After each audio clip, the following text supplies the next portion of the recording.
Should Section 230 be repealed to promote freedom of speech on the internet? There's actually a really complicated answer, and with the latest whistleblower from Facebook and Facebook outage, attention has been brought back to freedom of speech on social media. The first pertinent part of Section 230 removes the website's liability from a poster's words on their website. That's actually a really good thing, and here's why.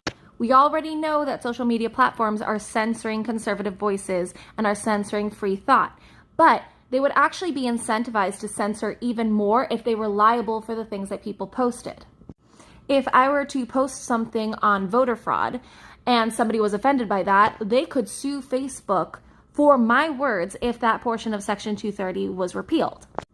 That means that social media sites would definitely want to censor every word that anybody posts. In fact, there might even be a processing time period whenever somebody posts something to ensure that they're not going to be liable for anything.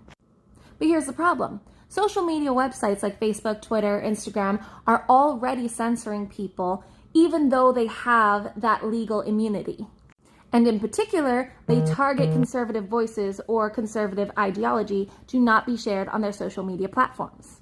The reason why they're able to do that is because of Part 2 of Section 230, where they enjoy civil liability immunity if they remove content in good faith.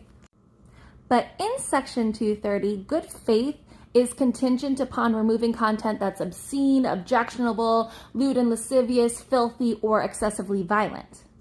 Social media platforms love that protection.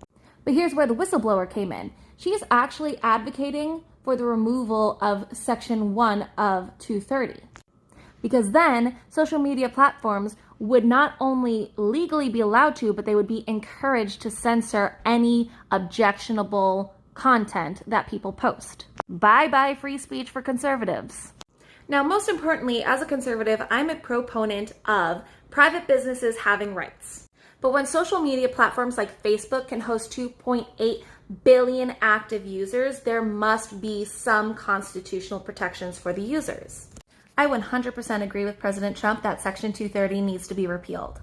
But it is possible to maintain the first part of Section 230, where the social media platform is not liable for other users' content that they post, and the second part is removed, in which people can sue social media platforms for censorship. Not to mention, I think it's very arguable that these social media platforms are even using good faith when they censor their users. Social media platforms are even publishers with their independent fact checkers where they state what is true and what is false. If users were able to sue them, watch how fast free speech restrictions would be lifted.